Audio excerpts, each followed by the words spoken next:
उत्तर प्रदेश की राजनीति में इन दिनों सियासी घमासान मचा हुआ है। लोकसभा चुनाव के नतीजों के बाद बीजेपी की अंदरूनी कलह खुलकर सामने आ रही है। इसे लेकर विपक्ष भी मजे ले रहा है।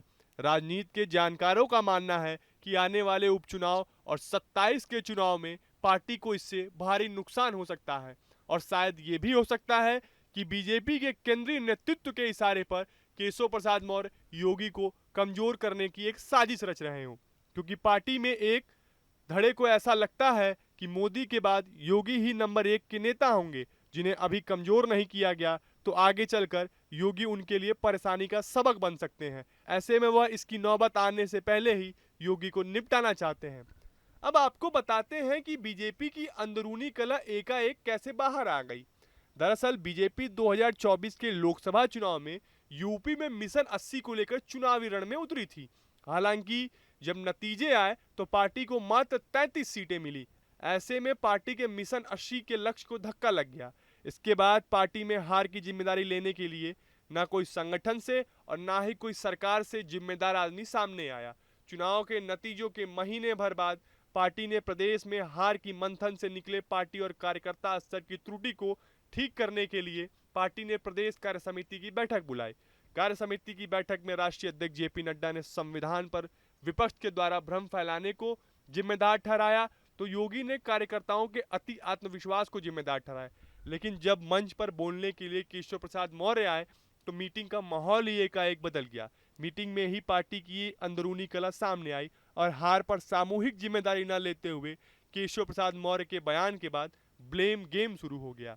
इसके 2 दिन बाद केशव और भूपेंद्र चौधरी दिल्ली हाईकमान से मिलने के लिए पहुंचे, तो ऐसे कयास लगाए जा रहे थे कि यूपी में सरकार के स्तर पर कुछ बड़ा बदलाव हो सकता है। लेकिन अंत में भूपेंद्र चौधरी ने प्रदेश अध्यक्ष की पद से कार्य मुक्त होने की बात कहकर औपचारिक तौर पर जिम्मेदारी लेने का ऐलान किया।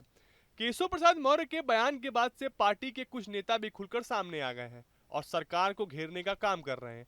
वरिष्ठ बीजेपी नेता सुनील भराला ने केशव प्रसाद मौर्य के बयान का समर्थन करते हुए यूपी अध्यक्ष भूपेंद्र चौधरी का इस्तीफा मांग लिया।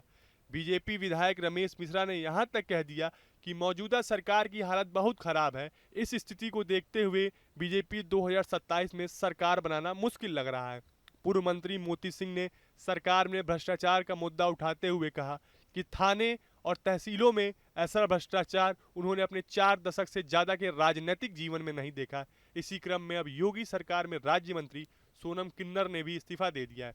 सोनम किन्नर ने अपने विभाग में भ्रष्टाचार समेत कई आरोप लगाए हैं। सोनम किन्नर ने केशव प्रसाद मौर्य के बयान संगठन सरकार से बड़ा है का समर्थन भी किया है।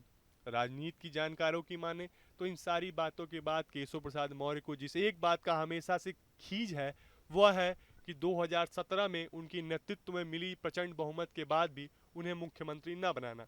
इसका मलाल तो उनके मन में अभी तक है।